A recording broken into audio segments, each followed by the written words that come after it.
Ja malujem olejom, ale na nahé telo. Chrbtica je prirodzene dvakrát desovite ohnutá, toto je fajn, ona to mi narazí.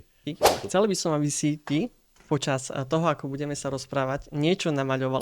Niekedy stačí aj to, že chytíš si ruku, preklopíš ju Takto? do tej rotácie, áno, tlačíš Ja, a že to, naťahuješ, ešte mám to aj do rotovať. rotácie. Počkej, bližšie k telu, hej? Tak. Aj druhú ruku? Obidve asi. Aj druhú ruku, samozrejme. A to, keď to robíš dobre, tak to cítiš, také jemné mravenčenie, jemné uvoľňovanie a toto je podstatné. Nie je to len o masáži, ale o tom stretchingu. To by som odporúčal každému robiť, kto pracuje s rukou. No, aj pred maľovaním? Hlavne po maľovaní, alebo po nejakom výkone. Aha, čiže keď budem maľovať a chcem si niečo rozcvičiť, tak môžem aj nohu, hej? Môžeš. A bude to úplne v pohode. Môžeš, lebo už každý jeden ten pohyb to prejde do nejakého svalového reťazca, ktorý sa z toho chodidla preniesie v tom prenesenom zmysle aj do tej ruky. Takže potom umelci by nemali ísť tvoriť, keď nevedia čo. Lebo tým pádom si škodia, nie? Keď tomu tak správne chápem, že vieš, oni čakajú, že ich niečo napadne nejaká múza a pol hodinka nič nechodí a zrazu budú celí strnuli a keď začnú maľovať, tak ich bude boleť celé telo. Tak toto funguje nejako? Či sa mýlim? Ja si myslím, že keby som ja bol umelec, čo nie som, hoci ma občas niečo akože pomkne k nejakému umeleckému výtvoru, čo vôbec nie je nepodstatné všeobecne, ale keď ma niečo premkne a ja chcem tvoriť, tak asi budem kašľať na to, že jak správne tú hlavu držím, jak správne ten štetec držím. Tedy treba tvoriť, si myslím. A tvoriť. Ale nezabúdať potom, že keď už tá múza prestane ako nejak pôsobiť a potrebujem si od toho diela odstúpiť, tak stať, ísť sa prejsť a zapojiť čo najviac toho pohybu. A toto asi odlišovať, lebo je to vedomá činnosť. Každý jeden cvik je vedomá činnosť. A keď sa sústredím na nejaké dielo, na nejaké umenie, tak neviem, či to niekto dokáže tak úplne prejsť a vedomé sa uvoľniť. Jasné. A myslieť na svoje telo pri tom, ako niečo tvorí. Áno. Takže mne vlastne z toho, čo hovoríš, príde, že nie je dôležité to, čo robím predtým, ako maľujem, ale potom, ako maľujem, alebo počas toho asi teraz sme vravili, že nie, ale hlavne, že potom asi čo nasleduje, nie? Ja si myslím, že áno. Po každom nejakom výkone, či je to aj pozeranie do toho mobilu, je do určitej miery nejaký výkon, kde si zaťažujeme alebo až preťažujeme svaly, lebo tá hlava nám padá, pozeráme do toho. Takisto, jak čítame. Jednoducho je to tak, tie svaly pracujú a keď na seba nedávame pozor, tak ich preťažujeme. Preto, keď skončíme tú činnosť, treba ju prerušovať, to je jasné, ale už keď sa uvedomíme, tak vtedy treba zapojiť nejaký pohyb a nejaké uvoľnenie tých svalov. Tak ja som vlastne potom rád, že tu si, lebo každý, kto tvorí, kto maľuje, Vieš, aj ja, už niekedy musel zažiť asi nejakú bolesť a ty ako masér, aby si nám s tým mohol pomôcť. Nehovorím, že to úplne vyliečiš, ale aspoň by si nás mohol trošku naviesť, čo robiť, aby nás táto bolesť obchádzala čo najviac. Je to tak? Pokúsim sa. Dobre. Pokúsim sa ľudí naviesť. Neviem, že či som úplne ten najkompetentnejší, ale ja sa osobne snažím žiť bez zbytočnej bolesti. Takže s tým mám nejaké skúsenosti aj s bolesťou, ale nechcem tú bolesť, ktorá je zbytočná. To uvoľňovanie, ten stretching prináša aj nejakú bolesť, ale ktorá je nevyhnutná v tej ceste k tomu bezbolestnému životu. Teda bez zbytočnej bolesti. A myslíš si, že potrebuješ byť trochu aj umelcom, aby si chápal bolestiam umelcov? Viem si predstaviť, čím umelci trpia. V mojej budove, kde ja mám salón, tak je aj galéria. Je tam veľmi pekná galéria. Ten umelec má vyše 60 rokov. No a už bol na mojom lehátku, tak ja vidím podľa tých svalov, že ktoré čím trpia. Ktoré sú používané, áno. Hej, že hlavne tie svaly, ktoré sú preťažované. A tým pádom je to asi pochopiteľné aj pre mňa, že, alebo respektíve on mi to aj trošku vysvetlil, že jeho, keď kvázi kopla múza, tak on tvoril. A nedával pozor na to, že jak pri tom sedí stojí. A myslím, že to je dôležité. Robiť naplno to, čo robím konkrétne v ten daný okamih, ale nezabúdať potom na to, že niečo napraviť. Ty tie obrazy od neho máš pred svojim salónom, alebo aj vo vnútri? Mám aj na chodbe, aj vo vnútri, aj v dome mojom. Takže oni ťa trošku inšpirujú asi aj počas tvojho celého života. Ja mám veľmi dobrý vzťah celkovo k umelcom a k umeniu. Možno ich, pretože to neviem robiť a obdivujem každého, kto niečo vie stvoriť a vytvoriť z vlastného vedomia. A to, že to nevieš, už si to niekedy skúšal? Lebo vieš, ľudia si myslia, že nevedia, ale nikdy to neskúsili. Ja som skúšal. A nevyšlo? Ja stále vyskúšam nejaké veci. Ale čo si, maľoval si, alebo si niečo vytváral? Nakreslil som svoju prvú lásku ceruzkou na stenu. A teraz, jak som si spomenul, tak rozprávali sme s tvojou kolegyňou aj o tom, že niekedy som namaľoval rovno na strop nejaké moju víziu, bola to do určitej miery nejaká psychohygiena, aj môj pohľad na svet, ako vnímam svet, ako vnímam svoje okolie. Tak som na strop, zhruba do stredu, namaľoval taký kruh.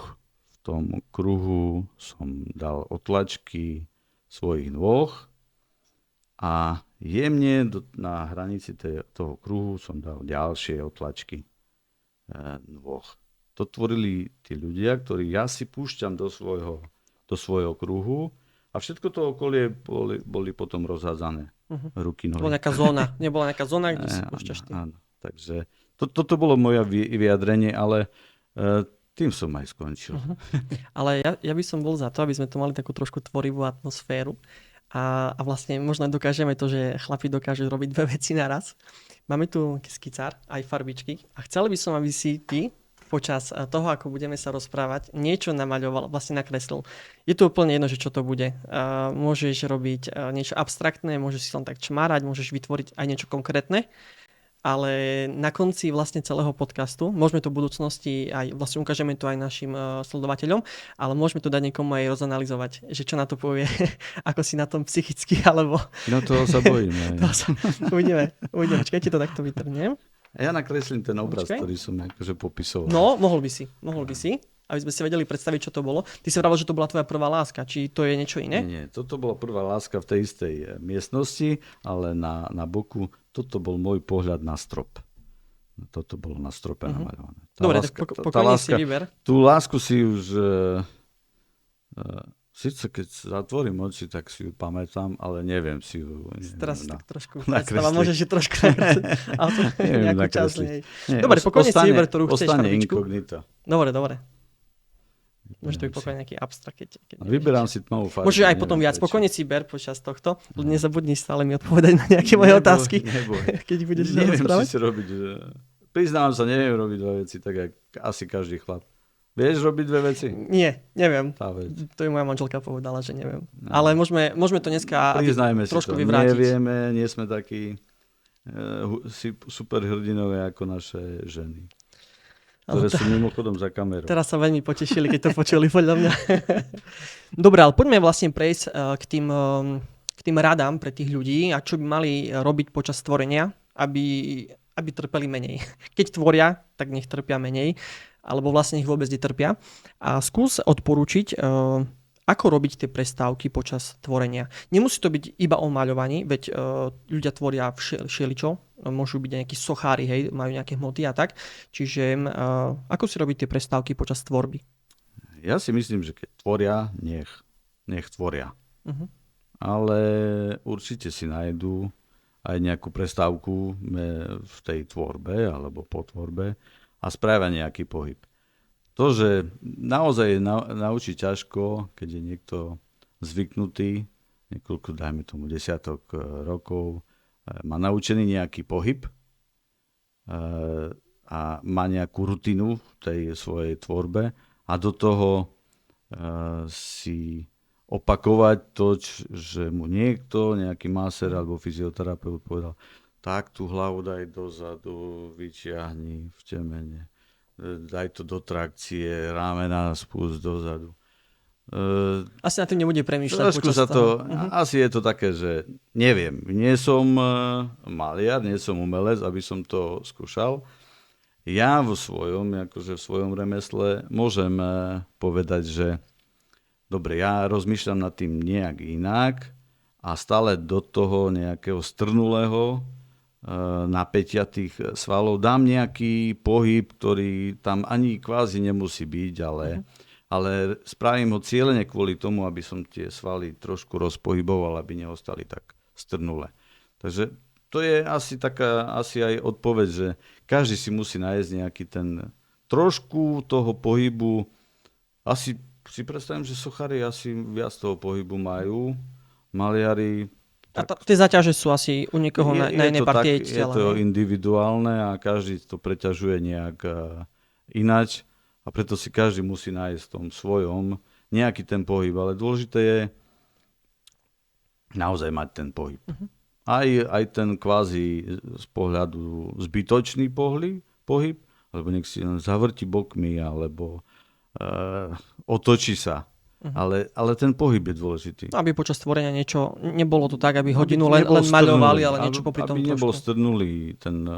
Toto najhoršie je, keď tie svaly sú v nejakom napätí a nedochádza k ich prekrveniu. A tomu dochádza, keď človek zasekne nad niečím, začne rozmýšľať a toto všetko prejde do takého napätia, tak tie svaly sa preťažia.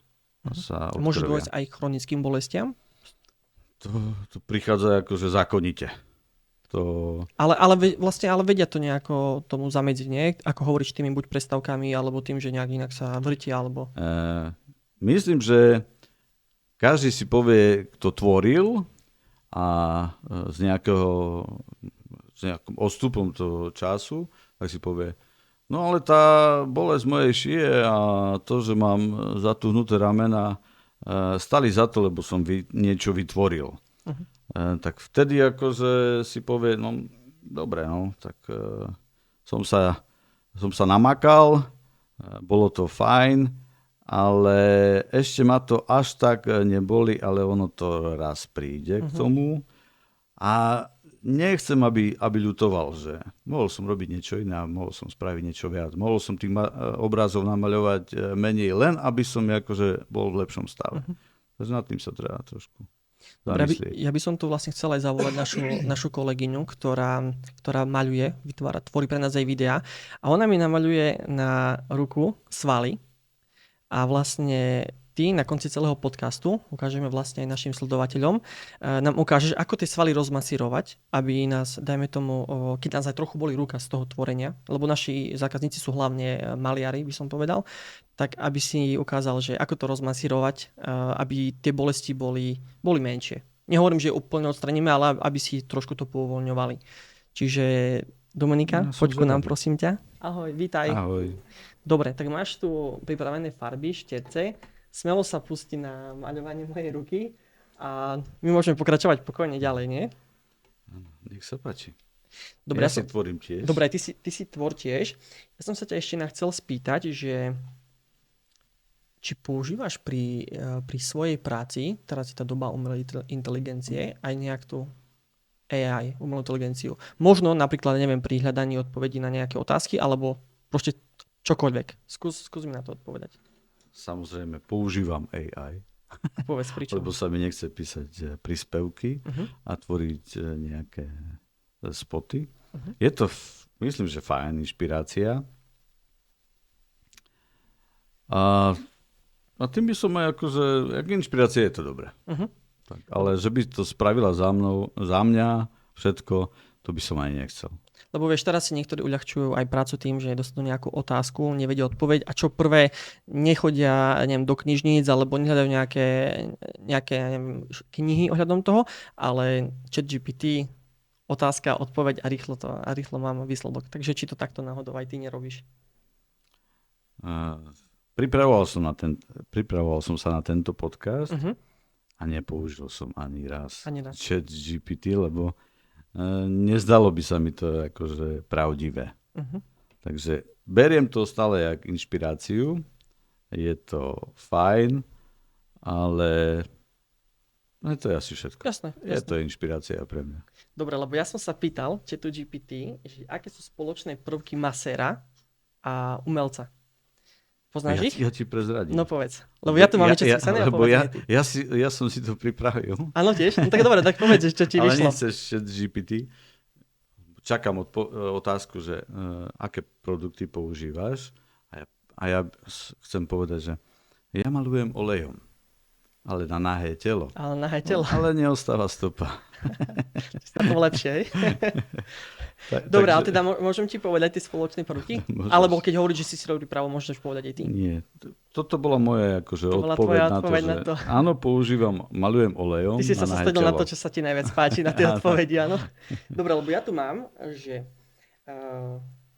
obaja majú na začiatku maliarské plátno pred sebou. Ty máš to telo človeka, umelci majú to maliarské plátno. A ktoré treba ponaťahovať správnym smerom a tiež pracujú rukami. Umelec skôr so štecom a farbami a masér možno skôr s nejakými olejmi, o ktorých si vravala aj teraz na to telo. Povedala si iba ženy, ale tak predpokladám, že máš aj Ja som nepovedal ženy, ja som povedal na nahé telo. Na nahé telo, dobre, ja som si predstavil telo ženy. A vlastne vždy ide o premyslené ťahy a je tam potrebná dávka vedomostí, skúsenosti, ale aj nejakého takého cítenia a pocitov. Je to tak? Je to presne tak. Je to umenie, tak... A nie je to len v masírovaní, v každej práci by malo byť aj trošku takého zanietenia, takého nadšenia a takého umenia. Dobre. Hovoril si vlastne už o tom, chcel by som prejsť tým praktickým radám, aby sme pokračovali tomu, ako pomôcť našim zákazníkom. Takže hovoril si o tom, že vlastne dôležitá je ten stretching po maľovaní. Odporúčal by si niečo ešte aj pred maľovaním, alebo vlastne na to sa vôbec zameriavať nemajú a nech sa sústreďujú na to, čo robia potom? Pred každým výkonom by mala byť nejaká rozcvička. Takže jednoduchá rozcvička, aby sme neboli strnulí. Keď vyskočí hneď z postele, z toho strnulej polohy a hneď ide k plátnu, no tak medzi tým by si mal akože trošku sa rozhýbať. Ale to je asi všetko, lebo nejde tam až tak o ten veľký výkon. Ja neviem si predstaviť, že by tak maliar akože makal, dajme tomu jak nejaký športovec. Ale fúr je dôležité to prehriať to a ponaťahovať tie svaly po nejakom výkone. Takže ja by som sa zameral na to po.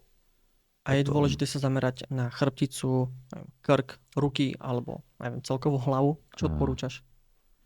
Dôležitý je pohyb. Pre nás je najprirodzenejší pohyb chôdza. Chôdza je taká činnosť, do ktorej sa zapája spustu svalov. Tým pádom vieme si to telo akože rozpohybovať, prehriať. Ale je dôležité, ako chodíme, ako správne držíme, akože či polohu pánvy, či polohu hlavy. A to je už práca buď pre fyzioterapeuta, alebo pre masérov a vysvetliť to tým ľuďom. Chodia ku mne ľudia, ktorí majú po 40, po 50, po 60 rokov. Nikto im doteraz poriadne nevysvetlil, ako majú držať svoje telo, ako majú správne chodiť. A toto je, myslím, že aj problém, ktorý by mali riešiť už v školstve, už na telesnej výchove. A takisto, keď to je v bežnom živote, bežní ľudia, nech robia čokoľvek, toto by bolo fajn, keby robili aj umelci. To je celé. Umelec tiež nerobí niečo úplne nezvyčajné, čo sa týka nejakej pohybovej aktivity alebo namáhania svalov. Je to len skôr o tom, že asi je tam viac času v takej tej strnulej polohe a môže si tie svaly napínať viac, jak by to bolo nutné. Ale nesúvisí to aj s tým, čo si vravel na začiatku, že ak by si vravel umelcom, čo majú robiť počas toho tvorenia, že to by bolo také, boli by takí nesvoji, hej, že nad tým musia premýšľať a tým pádom presne, nikto im to nevravel, majú 50 rokov a prídu k tebe, že no už to prišlo, nikto mi to nepovedal.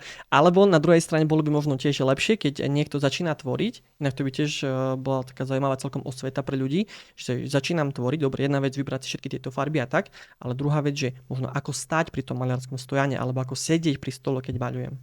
Presne tak. Každý by si mal určiť svoje zásady. Zásada je zapájať čo najmenej svalov a respektíve zapojiť, dá sa povedať, že aj nejaký reťazec svalov, hoci by ich bolo viac, ale nepreťažovať len tú jednu danú oblasť. Lebo ináč sa dá postaviť k tomu plátnu, ináč sa dá postaviť k tomu stolu a v tom, či sedíme v kresle alebo na gauči, je to veľký rozdiel, či sedíme na fidlopte. Keď zapájame nejaké svaly, nejaký svalový reťazec, musíme. Mali by sme? Mali by sme, ako nič nemusíme. Chceli by sme. Chceli by sme, aby nás to nebolelo. Mali by sme chcieť.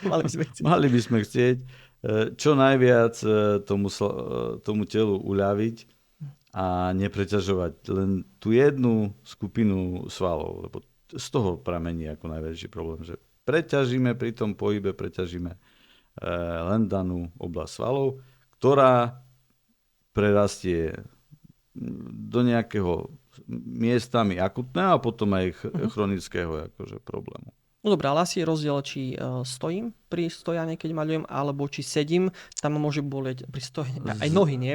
Pričom maľujem rukou. Ale majú to podobné úplne zásady, že či stojím, či sedím, keď dbám na to, akej polohe mám pánvu, akej polohe mám ramená, akej polohe mám hlavu, je tá zásada, myslím, že rovnaká. Len to dobre pochopiť a vnímať svoje telo, že predstaviť si svoje telo nie jak nejaký paragraf pokrútený, ale jak nejakú os, ktorá sa, alebo respektíve také kocky drevené. Poznáš drevené kocky? Poznám. Nepredávate drevené kocky? To by som si kúpil. Zistím. Pekne namaľované.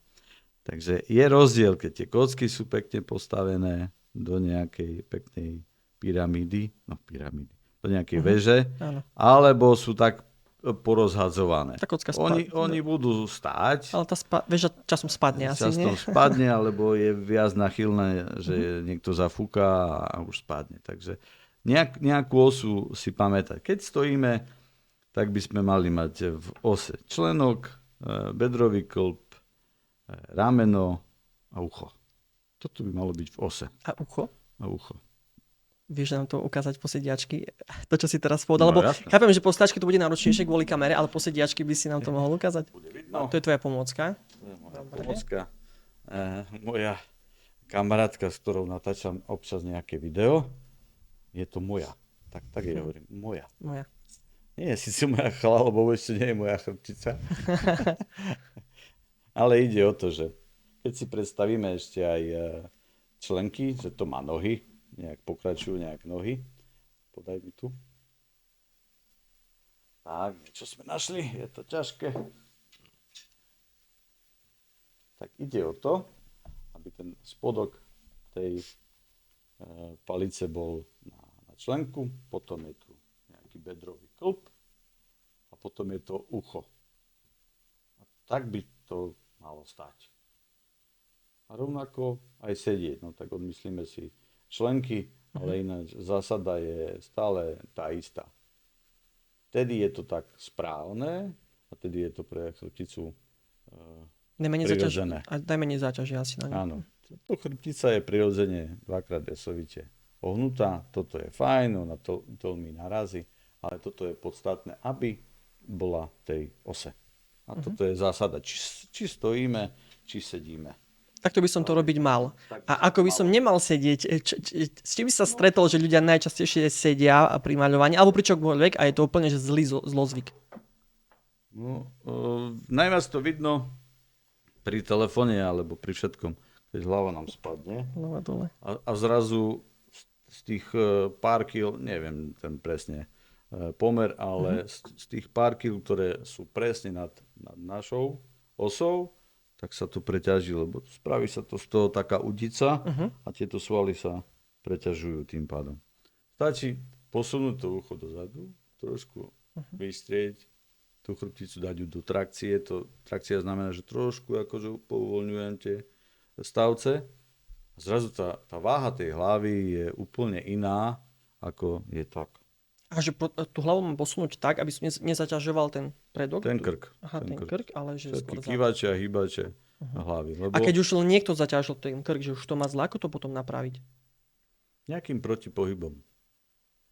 A toto je ten stretching. To je ten stretching, čo si vravel. Lebo stále, keď niečo preťažujeme v jednom kuse, tak to potrebujeme vrátiť naspäť.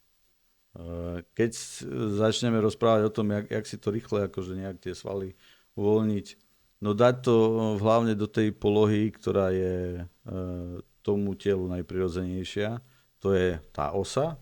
No a pohľadka sa. Aj také pohľadenie je fajn. Každý je ten dotyk, to, že si prebrnkáme po tých svalov, je pre svaly dobré. Takže spraví to.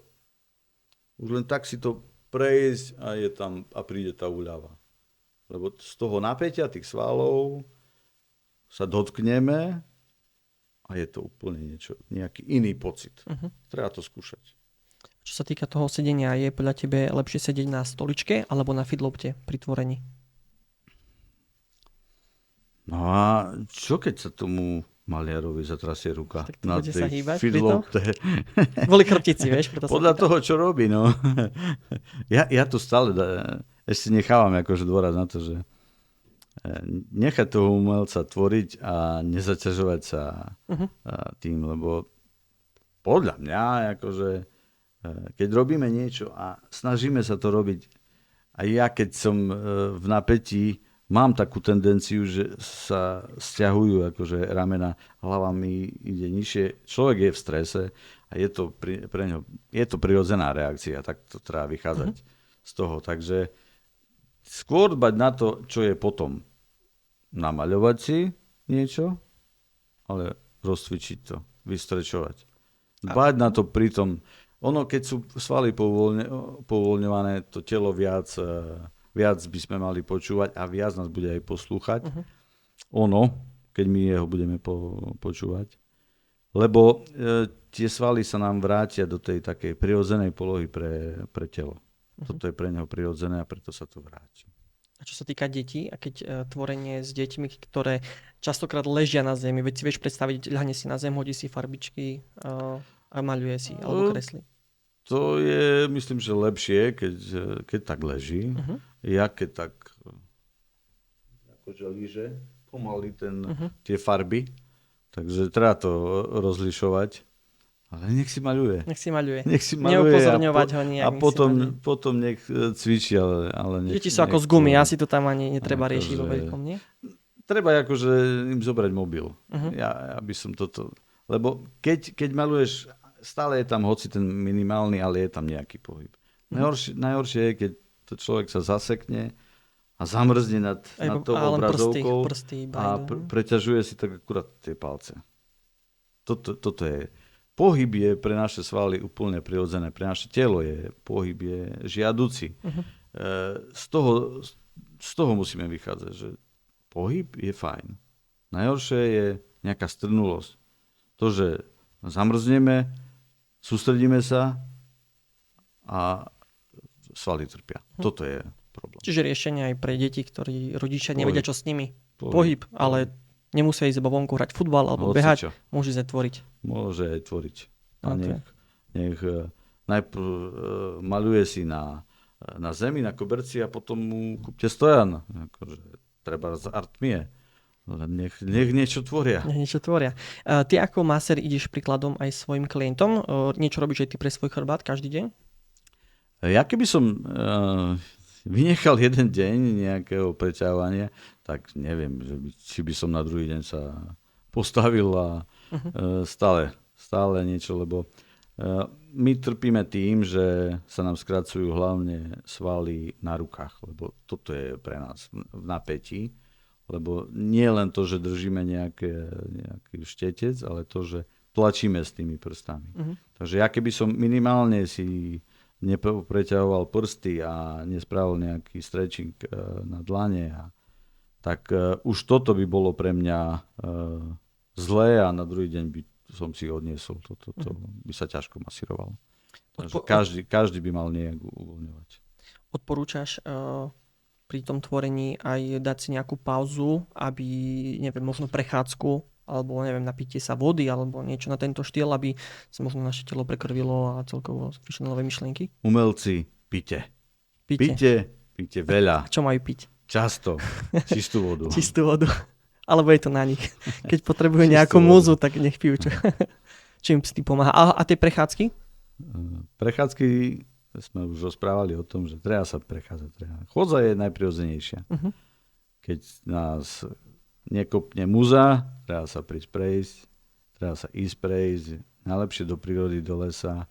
A myslím, že tie farby sú tiež inšpirácia, čo sa týka či nejaké kresby, maľovania. No a tá chôdza je inšpirácia pre telo, že čím viac sa hýbeme, tým sa nám lepšie, netrpneme, nebolia nás, lebo tvoriť v bolesti je asi problém.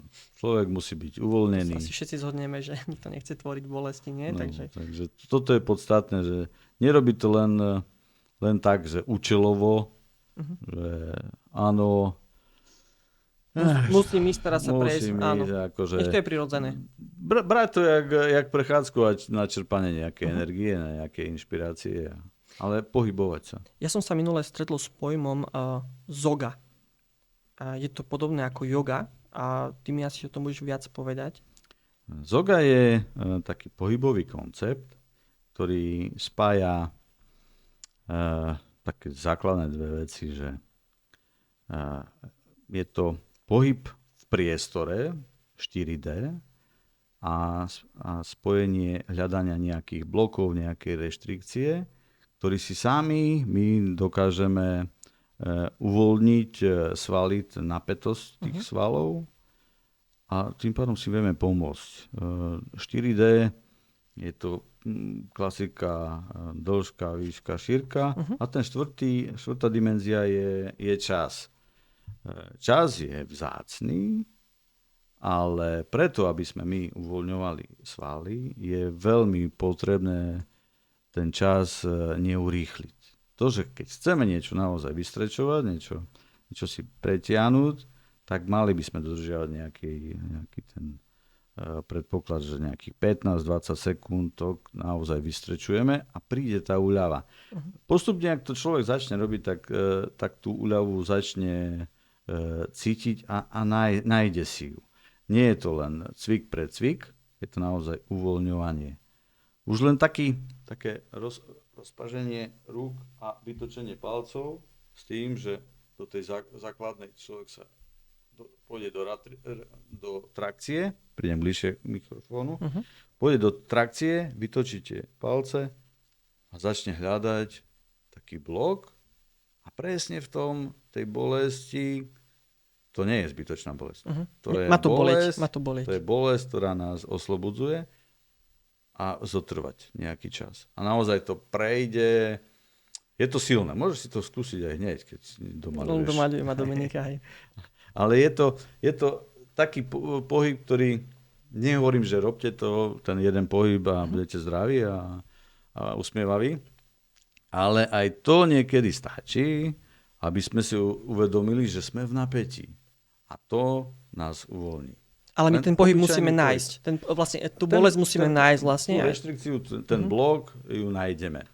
Budeme vnímať svoje telo, svoj blok a uvoľníme. Zotrváme, nájdeme, keď nás to najviac bolí, nemá to píchať, má to tak bolieť. Treba rozlišovať bolesti. Človek sa postupne naučí rozlišovať bolesť, ktorá je uvoľňujúca a a ktoré je už to je za hranou, treba akože sa vyhýbať. Ale stretching je bolesť, ktorá je žiaduca. Keď stretching absolútne nebolí, tak bude to jogin, majster akože prvej triedy, alebo to nerobím dobre. Ako si uvoľniť kríže? Veď myslím si, že kríže tých umelcov boli najviac. Dokonca aj mňa bolia kríže, ani nie som umelec. Že povedz mi, ako si... Zosedenia, že... Ale dobre, ako cez tú zogu si uvoľniť kríže? Nie je na to jeden cvik, ktorý to opraví. Treba sa pohybovať. Keď sedíš dlho a sedíš, dajme tomu, v prievane, tak toto je na kríže akože brutálne. Tam mi ani cvik nepomôže asi, keď treba najprv odstrániť ten prievan. Odstrániť problém. a potom akože sa venovať obyčajnému, že odstúpim od stola a len sa prehnem. Aj ten predklon je veľmi potrebný. Hociaký pohyb. To, že uvoľniť kríže, no to není tak, jak namaľovať obraz. A inak aj na ten obrázok sa tvoj pozrieme, ktorý si kreslil. Na ktorý si asi zabudol. To boli tie nohy. To je to. Ako vzdávam sa, neviem robiť dve veci naraz. Ale som takto ukáž do kamery, že čo to bolo. To je len začiatok. Vidno to trošku? Nevidno to ešte. A teraz? To je len začiatok. Na budúce prinesem obraz celý. Ale nie, dobre, my sme potvrdili, že asi naozaj chlapí nedokážeme. Neviem, ja už vôbec nie. Možno niektorých chlapí, ale ja nie. Dávam sa. Dobre. Ale akože vyzerá to celkom zaujímavé. Ty si vravel o tej osobnej zóne. Nohy, ja tam nohy vidím tam aj kruh. A táto noha, ktorá je tesne na hrane, to neviem, čo to je. No, to je niekto. To chce vstúpiť do tvojej osobnej zóny. To chce vstúpiť, ale... Nepúšťaš ho tam. Ja veľmi nepúšťam. Dominika, prečo sa musí lakovať teraz tá farba na tele? Aby sa nerozmažala, aby držala trošku dlhšie. Čiže aby farba držala na ruke, nie? Aby keď ho bude Maroš masírovať, aby tá farba neschádzala? Neschádzala, A máme aj trošku počkať, kým to vyschne? Trošku, hej, aby nebolo mokré. Nech je také suchšie. No nestáva sa mi, aby som niečo masíroval bez kože, ale... Čo sa ti to stalo? Tak poďme teraz rozmasírovať moju ruku, môj problém s karpálnym tunelom. Máš problém s karpálnym tunelom? Ja si myslím, že nie, ale... ale veď prirodzene pracujeme s počítačom, s myškou, tak ma môže niečo boleť. Požičaj mi tú ruku. Požičaj ti ruku. No. Takže... Počkaj, ja posuniem do toho takýto. Karpálny tunel sa nachádza tuto. Ja neviem to ešte pritlačiť, lebo ešte to nezaschlo. A rozmažem tú krásnu kresbu. Takže spravíme to takto, že tú maľbu necháme tak. A na karpálny tunel zaberá aj to, že budeme to strečovať. Takže chytíme tu. Dáme tú ruku takto, chytíme druhú ruku, dáme ju do výšky svojho ramena a vytočíme. Smerom k telu. Smerom k telu, tak. Dobre. A budeme to robiť zo párkrát a budeme tam hľadať ten blok. Môžeme zapojiť nejakú rotáciu.